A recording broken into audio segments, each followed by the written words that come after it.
Yes, yes, yes, yes. We live. We all the way live. You don't even have to walk, don't even have to drive. All you got to do is slide, slippity slide. Forget about your troubles and your 9 to 5. Just sail on, sail on. We getting it on here. At Birds of a Feather, we stick together in any kind of weather. I'm here with Mr. Izzy, as you see. Yeah, that's Mr. Old Izzy, and that's the old Boo Man. So we up here to talk about what's getting ready to take place this Sunday. What's about to happen Sunday? I believe it's at 8 o'clock, and it's gonna be the game. Dallas gonna play Philadelphia Eagles. So we're here to talk about it. We're trying to wrap things up and see what everybody's talking about and what we see is about to happen as we're on our way marching on up to Vegas. Yeah, we trying to get to Vegas. So we finna do it up. So I'm Doc Hurst along with Mr. Izzy, but there's a lot of things going on. You got some injuries, you got some new players on that's coming on the team. We got some guys maybe coming back from injury. So I'm gonna let Mr. Izzy tell you about what's what and what's the update with the Philadelphia Eagles and his viewpoint of what's about to go down. Mr. Izzy. All right, how's it going, everybody? So I'm here and have no fear Sunday night, and let's get it right. So we have a couple more days till the showdown in that Dallas town. So looks like we're getting players coming back. Cunningham, Goddard, probably coming back. And we got a new acquisition, Shaq Leonard. He says he's ready to play. Let's see if he makes the field. So I think that's the good news. So let's see if all the people is coming back. We don't know about Julio Jones. So everybody, let's just stay updated for this game in Dallas. This is the prime time game, and let's get some redemption from our last prime time game and get some shake back, some get back, and play our division rival and show them what we got to do. So Sunday, you guys come on in, check us out. We'll either be talking before the game and giving you the perspective, the analysis of what it intends to do, what's it going to take.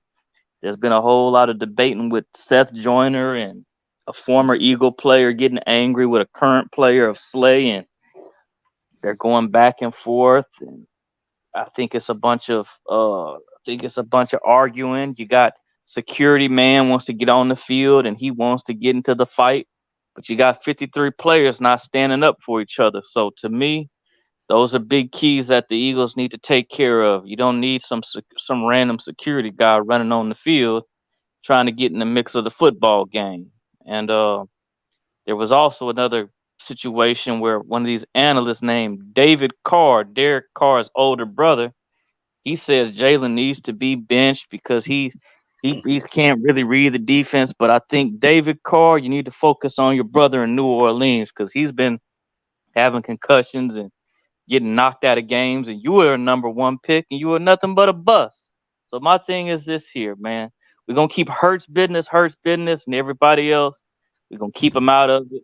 Sunday, Redemption Sunday. So let's do what we gotta do. Let's get this win in Dallas and knock another hater to the side. So David Carr, he's a new one to add to the list, everybody. So you guys go look it up, check it out, research it, because he wants to be an analyst. So every time somebody analyzes about the Hurts, they don't know what they're talking about. So that's all I got to say from Mr. Izzy.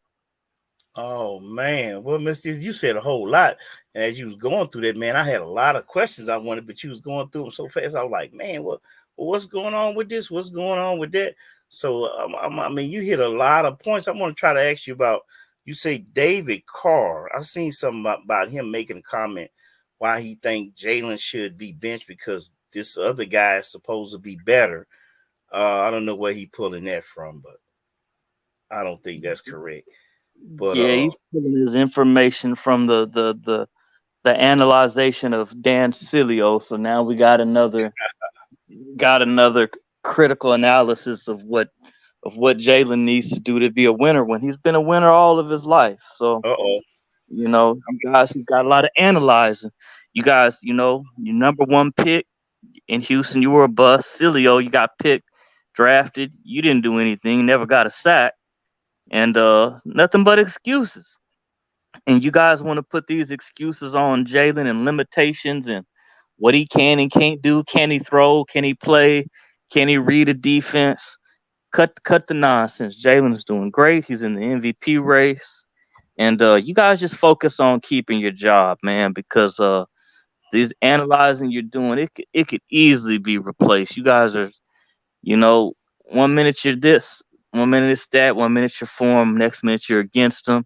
You guys are what they call fair weather fans, and you guys are just fair weather. Whatever the weather is, you could. That's how you guys turn. So Well, I know you're right on that. It seems like we're still the number one team as far as record in the NFL with the best record in the NFL, and we're still top in the NFC East. So it's like we got a better record better than anybody, but all of a sudden we want to act like we must like we're the worst team going. So I think they got a lot of stuff in perspective. Not only were we in the Super Bowl with the Kansas City Chiefs, but at this time of the year, I think the Kansas City Chiefs, who are two-time champion in recent years, I believe that they lost 4 games. Am I right? correct.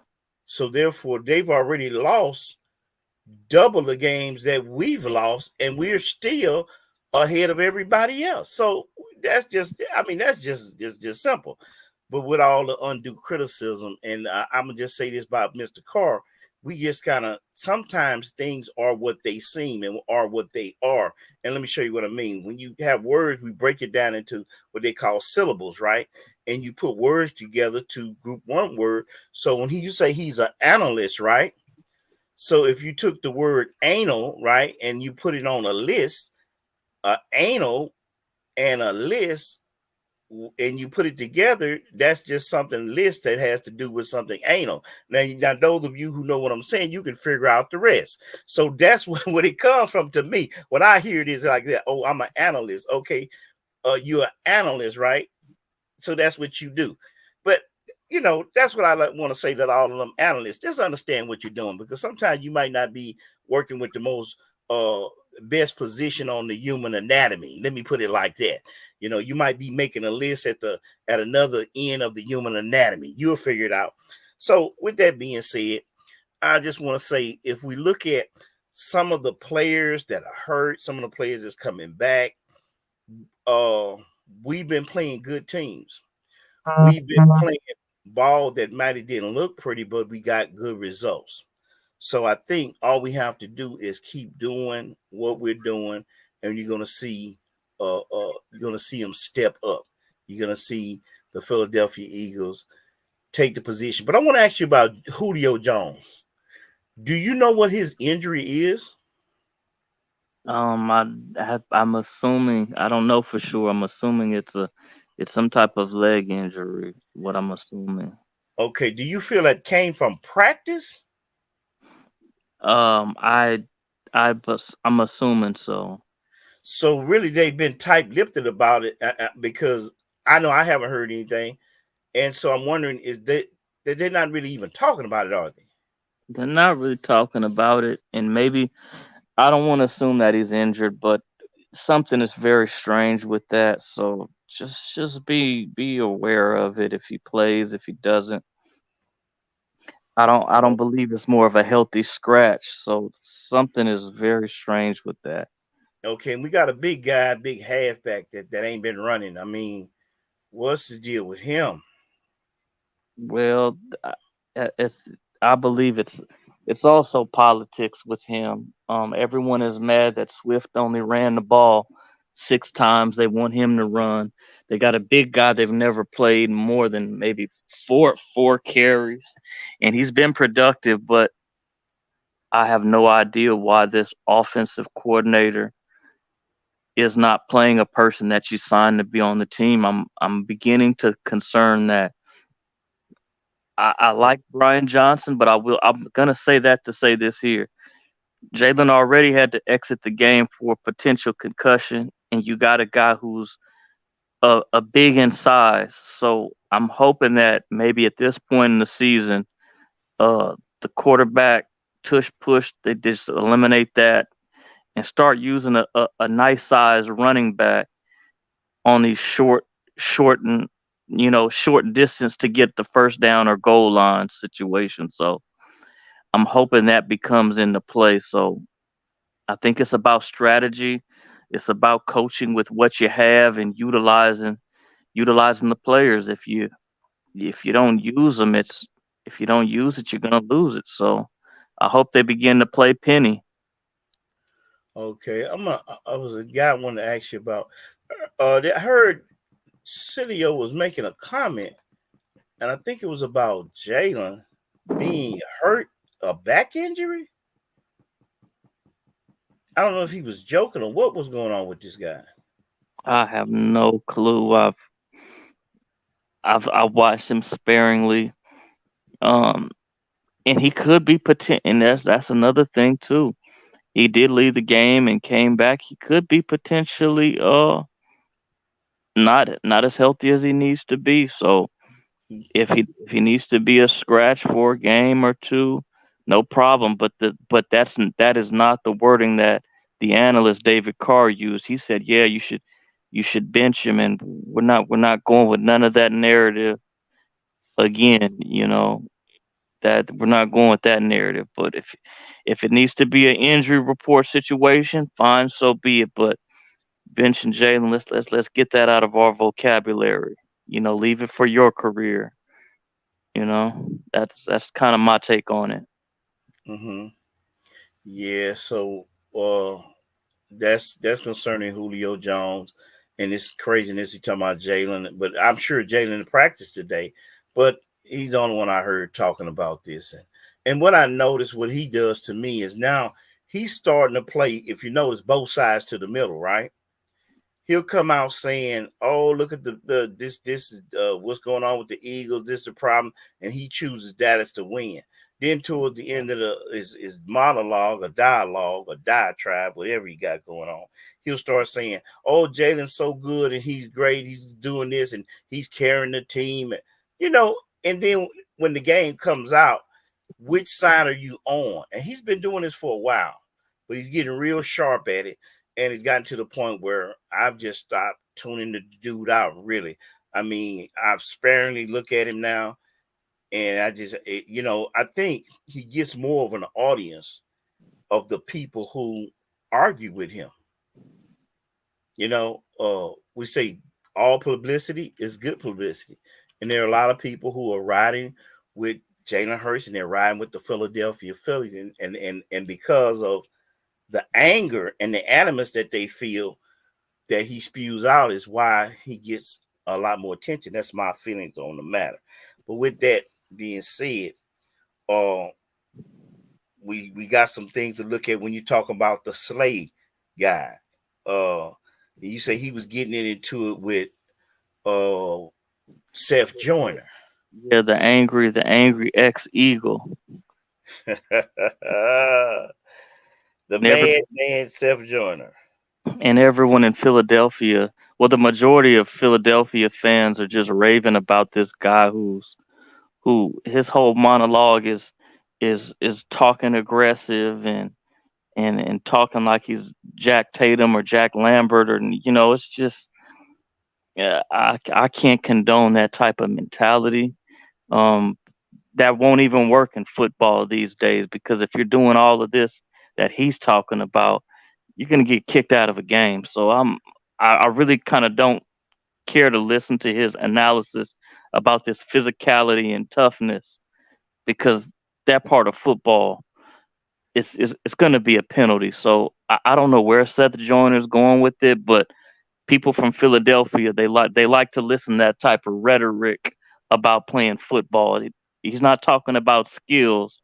He's talking about toughness and hitting and hurting people and stuff of that nature. And it's Well, just, well, I want to say if you got into the NFL playing football, you have to have an amount of toughness to even get there.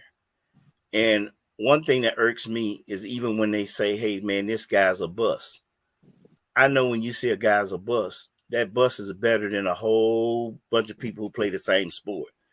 I know when they start saying this guy's trash, I know that trash is a lot better than a whole bunch of people who are playing in these other leagues and playing in arena league football. And I know that there's some guys who are talented who aren't playing even in the arena league that probably could be in the NFL. But I just think that when you get to that level, that they don't get the respect, even if they're not top tier, even if they dropping the ball, fumbling the ball, just to get on that field, even as a walk on, man, you've already made accomplishments. So to me, I don't think it's fair when I hear those guys talking about how these guys is not this, they not that. Then they want to comment for me, then they want to talk about what these guys should be getting paid and negotiating their contracts. I understand we all got our opinions, but I'll say this: if you feel it's okay to come on TV and we negotiate what we think they should be getting paid and who we think should be getting paid, then just as you do that, and we're making ourselves public figures when we're talking about it, tell me how you feel about somebody negotiating your pay. How you feel people negotiating your livelihood for taking care of your family.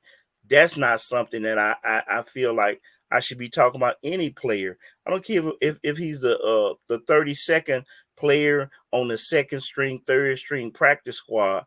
Why should I worry about his money matters? The team pays him or the owners pay him, and that's for them to discuss. It's for them to discuss who's going to be on the team. I may not like the choices, but I think these podcasters, sports analysis, they're just digging into stuff because I know they just need stuff to talk about. They need talking points. So I think they need to get this up together and come off without going into that part of these professional guys who are making their living. Respect them. If they go on tomorrow, okay, just give them the respect that I think that anybody that has a job and do a job deserve. So what do you got to say about that, Miss Izzy? You pretty much, I'm in agreement with what you're saying. So, everyone, I think it's all good. There's just little stuff that get underneath my skin, but the good thing about it is, when you get out there on the field and you produce, we could kind of silence a lot of the doubters and naysayers and critics. So right now we're in first place, and regardless of what the result's going to be tomorrow, we'll still be in first place. So, as long as everything could stay coping steady, you get your health, we continue to compete. Um, the last game was just a game that really just wasn't the best of weather. You didn't get touchdowns early, and then the game just kind of got away from you. You gave up some big touchdowns on some long plays, and just hey, it's just hey, any given Sunday, the better team won, and I'm looking forward to Sunday against Dallas. Okay, then. So that's gonna be good. We got some more weeks to go because basically we've done what a lot of teams are trying to accomplish. We're already in the playoffs. I think we're the first team to secure a spot. So no matter what's going on, we're gonna be in the big dance. You know, so that's accomplishment all in itself. Now it's just deciding, hey, where we're gonna be sitting, where we're gonna be featured, and so with all that being said, man, I just can't wait till this game comes on. Oh, we even got some stuff going on in the basketball world. Tomorrow, I think is going to be a big step, another gigantic step, especially LeBron. He's playing like a whole. He looks like a whole different man. I've seen him running down the court. I've seen him laying up. Man, he looks like that. I'm gonna tell you that team played so smoothly. It was like they were just basketball in motion that game that they played uh last couple of days ago. What was the name of that team they beat? Um The New Orleans Pelicans. oh yeah. They beat New Orleans. I mean, they just was like clockwork, man. They was just didn't even look like it was stressful. I'm not lying to you. It looked like he was just smooth sailing. So with that being said, tomorrow night we'll see what can the Los Angeles Lakers put a cherry on top. I got on LeBron James about his son playing basketball, and the reason I had my opinion on it is because I just think sometimes we lose focus of what we're trying to do. And I understand when a man is trying to carve a path for his family and make inroads so that they can live better lives. But I believe once you've achieved that, you don't have to put your life on the line uh, unnecessarily if you look at the bottom line. But that's a whole nother program in itself that I'll talk about at a later date. But with that, we know that Jalen is doing good. And I don't know what this stuff about his back, whatever that's about. Julio Jones, I'm concerned because, man, I really wanted to see the guy play some more. But hey, now who knows if he's nursing a small injury. And we know by the time the end of at time of the end of his regular season comes, he should be ready to go. Uh, what do you think about the guy that they just got in? I'm gonna say what I gotta say about him. What they call him, Lindell, Shaq uh, Leonard. Shaq Leonard, right? Now, I feel like when he comes in, it's gonna be an adjustment period for him playing. I don't care how good you are sometimes, because remember, he's not just playing with one guy, he's playing with 8 other guys on his team, right? He's got to know the signals when to go in, when to come out, what's going to do this and that. And so I know it's going to take maybe a little while. I mean, since he's a veteran, he's played with other teams, it may not take as long. But so I'm not looking for him now. I'm not going to say he can't have a great game in Dallas, but I'm not looking for him to have a great game just coming there. But I believe as he works his way in the next 3-4 games, man, he's going to then be a force to reckon with if he's that good linebacker or that great linebacker that they say they want. So we want to see improvement in that. But with all the Philly podcasters, I'm going to say this here. Don't be so quick to jump ship if you know what you got. When we played that game that we lost, the one that we got beat by so many points, the biggest loss we've had this year, just remember, we shut them down the first quarter, shut them totally down. So what that tells me is just like you shut them down that first quarter, apply what you did before and make adjustments. You can shut them down every quarter. I believe that. So we build on what we can do, and then we work upon what we didn't do. So that's the whole key. I feel that the offense gets to running the ball more, you're going to see a big difference. You're going to see things happen. You're going to see the offense. If the defense is weak, then let the offense play for the defense, meaning that the way you play, you don't need to be running down the field trying to throw a pass in 2 minutes and getting a score again, because you know what that's going to do? It's going to keep your defense on the field longer. Those guys are excellent for short bursts, but over time they wear down. So what you do, change your offensive game, let it be where you control the ball movement slowly up the field, and that's going to keep your defense off of the field. And as you go and score and come back, do the process again. Then you drag the other team down, and you're slowly getting ahead, and you're not putting your defense on the field quite as much. That's my opinion. I'm not a coach. I'm not all of that, but just what I see from me to you. And if it touches something, back to Seth Joyner. Now, I'll say this about Slay, and I'm going to ask you what you think about Slay.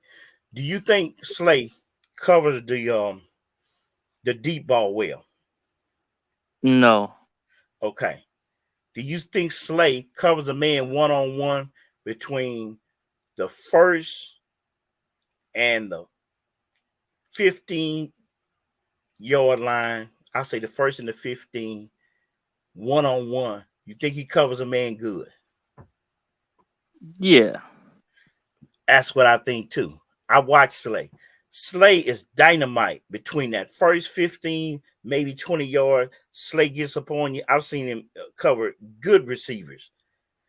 And I noticed he could stick with them.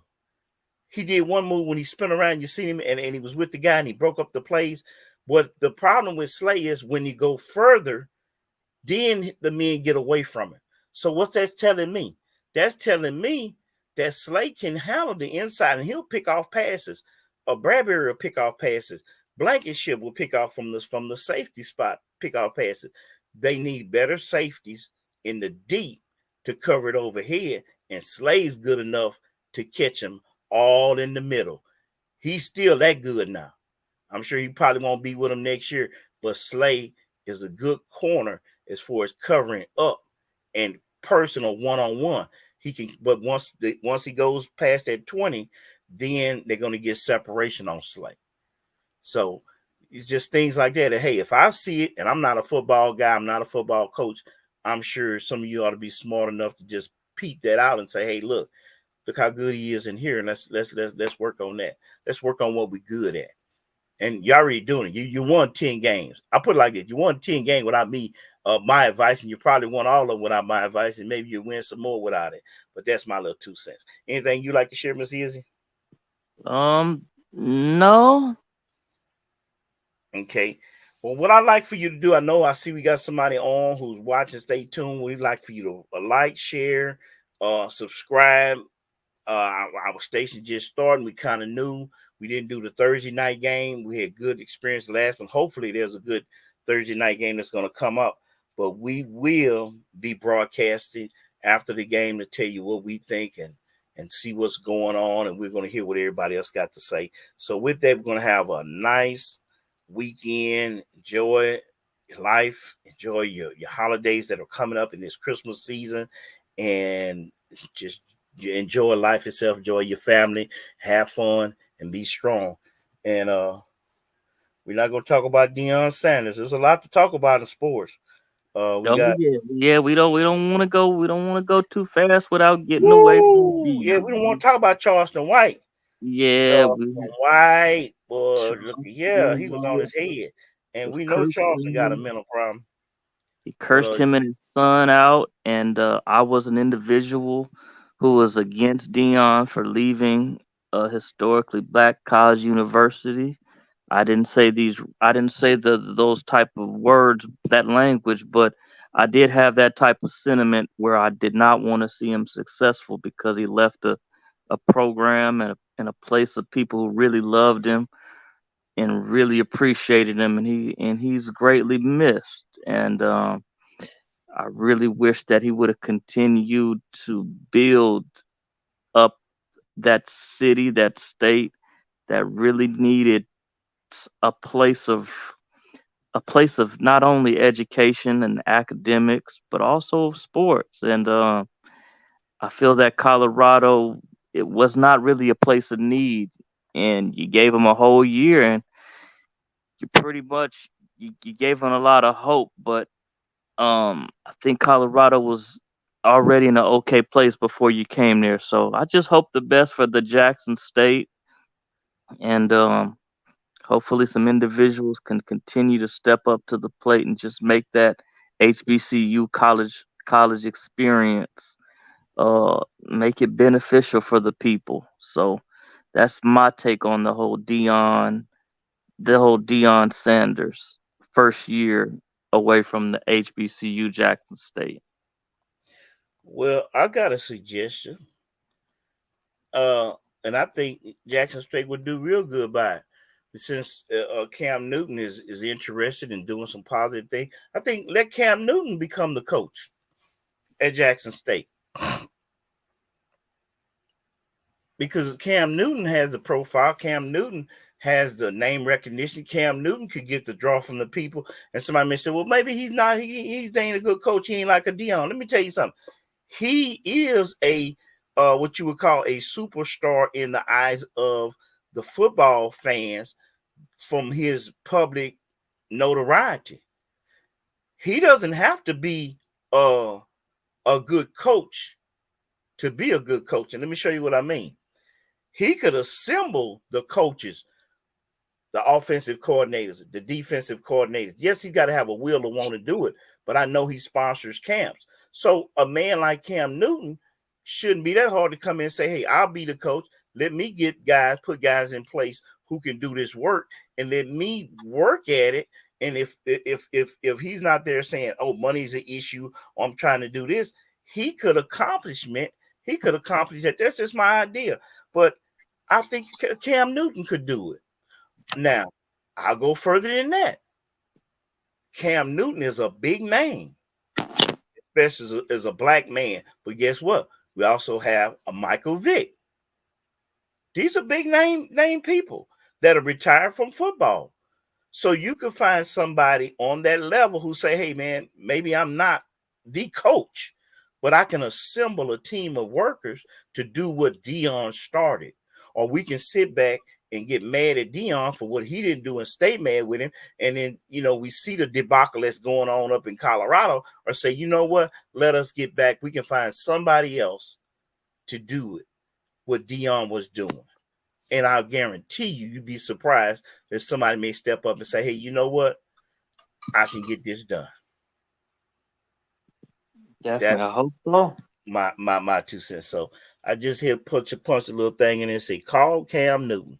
So that's my suggestion too. Let's call Cam Newton since he's concerned. He already got some stuff going on.